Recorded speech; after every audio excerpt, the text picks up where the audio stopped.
नमस्कार दोस्तों, स्वागत है आप सभी का आपकी अपनी क्लास में।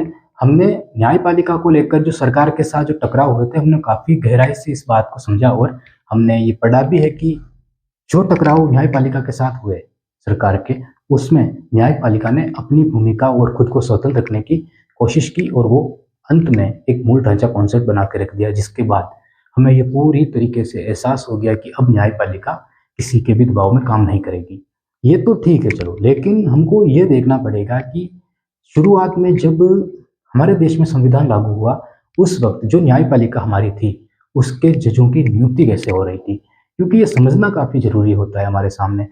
हम ये कह सकते हैं कि शुरुआत में राष्ट्रपति के द्वारा ही जजों की नियुक्ति की जा रही थी, लेकिन एक क्वेश्चन और यहाँ पे उठता है कि राष्ट्रपति तो सरकार का ही होता है, लेकिन ध्यान रखना, शुरुआत में राष्ट्रपति के पास काफ़ी ज़्यादा पावर हुआ करती थी और उसके कारण हम ये कह सकते थे कि हाँ, ये जो फैसले राष्ट्रपति के द्वारा या न्यायपालिका को लेकर लिए जा रहे हैं, वो फैसले गलत नहीं हो सकते हैं। एक शानदार न्यायपालिका हमारे सामने बनकर तैयार थी उस वक़्त और उस वक़्त न्यायपालिका सरकार के दबाव में काम भी नहीं कर रही थी। और एक बात ये भी है कि हमारा देश आज़ाद हुआ ही था, तो हमें काम करने थे और सरकार को काफ़ी सारे ऐसे काम करने थे, जिसमें कुछ कानूनों का उल्लंघन हो सकता है। तो न्यायपालिका ने उनको भी देखा और समझा और वो खामोश भी रहे थोड़ी देर। लेकिन जब आगे चलकर सरकार ने ज़्यादा ही मनमानी करना शुरू कर दिया, तब न्यायपालिका ने अपनी पावर बताई और उन्होंने कहा कि अगर न्याय के क्षेत्र में सरकार दबाव बनाने की कोशिश करेगी, तो न्यायपालिका तो इस देश से खत्म ही हो जाएगी। तब न्यायपालिका ने मूल ढांचा कॉन्सेप्ट लेके आए। हमें आज की क्लास में क्या समझना है?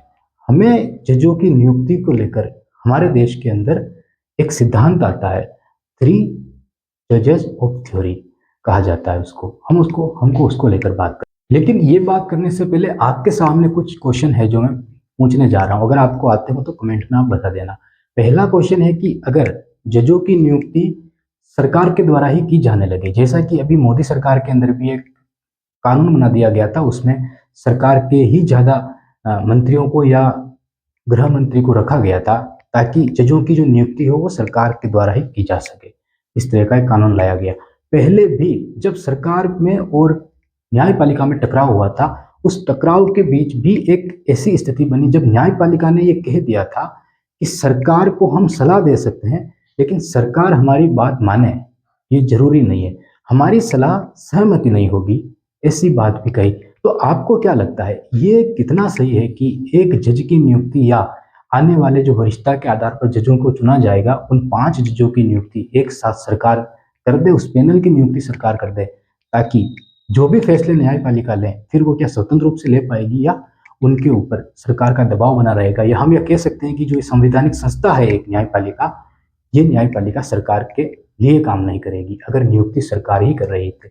ये क्वेश्चन काफ़ी बड़ा था और ये उठा भी था और इसको ही हैंडल किया था और इसको ही लेकर हम कहते हैं कि हमारे देश के अंदर जो थ्री जजेस थ्योरी का सिद्धांत था, इसी में न्यायपालिका ने अपने कोलिजियम, आपने सुना होगा कोलिजियम, उसको लेकर काफ़ी महत्वपूर्ण बातें कही और उसको काफ़ी मजबूती दे दी थी।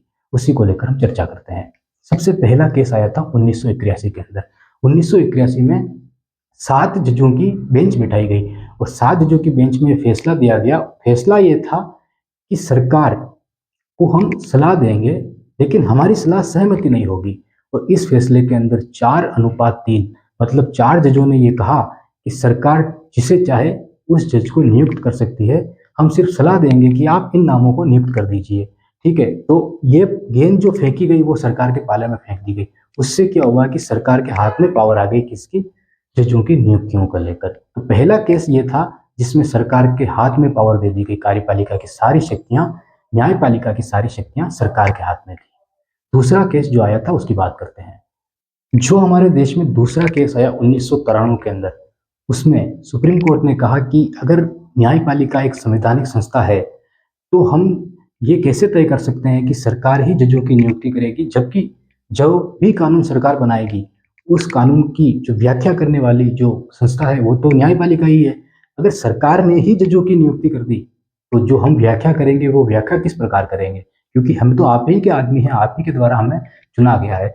और 1971 के अंदर जो बेसिक स्ट्रक्चर लाया गया, सुप्रीम कोर्ट ने साफ कह दिया कि अगर बेसिक स्ट्रक्चर की बात यहाँ पे आती है और सुप्रीम कोर्ट अगर जुडिकल रिव्यू कर सकता है, तो उसमें हम ये नहीं मानते हैं कि सरकार के द्वारा ही जजों का चुनाव किया जाना चाहिए। तो सरकार ने यहाँ पे पहला कॉलेजियम सिस्टम यहाँ पे लाया गया 1993 में, और उसमें सरकार न्यायपालिका ने सीधा कह दिया कि हमारी सलाह ही सहमति होगी, मतलब हमने जो सलाह दे दी वो मानना सरकार के लिए उनका कर्तव्य है या अनिवार्य है। सुप्रीम कोर्ट ने कहा कि एक वरिष्ठतम जज मतलब कि मुख्य न्यायाधीश और दो वरिष्ठतम जज मतलब कि उम्र में सबसे बड़े, 60 साल से तो छोटे होंगे लेकिन 60 साल के पास वाले सबसे बड़े, तो इन तीनों जज के द्वारा ही जजों की पैनल की नियुक्ति की जाएगी। ये हमारा दूसरा केस था।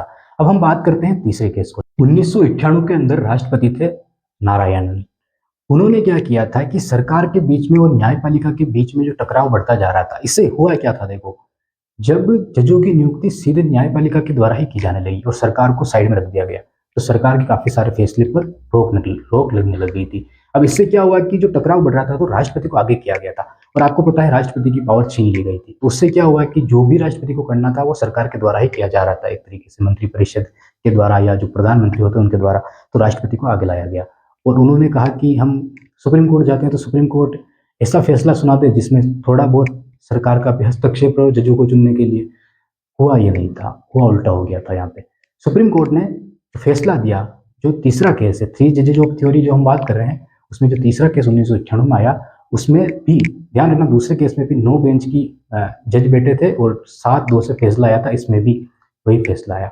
इसमें क्या किया गया कि सुप्रीम कोर्ट ने कहा कि आपको अगर लगता है कि जो हमारा कॉलेजियम सिस्टम है वो कमजोर है तो हम इसको थोड़ा और मजबूत कर देते हैं, और सुप्रीम कोर्ट ने यहाँ पे भी सरकार को अलग ही रख दिया गया। फैसला ये आया कि 4 वरिष्ठतम जज होंगे, ठीक है, जो पहले 2 हुआ करते थे 4 होंगे अब, और एक मुख्य न्यायाधीश होगा। यहाँ पे भी सरकार को अंदर आने ही नहीं दिया गया, हस्तक्षेप ही नहीं करने दिया गया।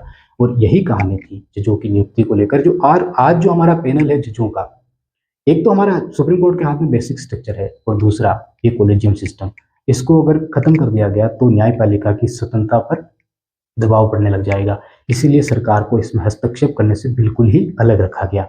हमारी नेक्स्ट क्लास में हम देखेंगे कि किस प्रकार वर्तमान में न्यायपालिका के ऊपर और दबाव बनाया गया, लेकिन न्यायपालिका ने अपनी स्वतंत्रता सुनिश्चित रखी है और बरकरार रखी है। बहुत बहुत धन्यवाद दोस्तों। आज की हमारी क्लास कैसी लगी? अगर अच्छी लगी हो तो कमेंट करके हमको जरूर बताना।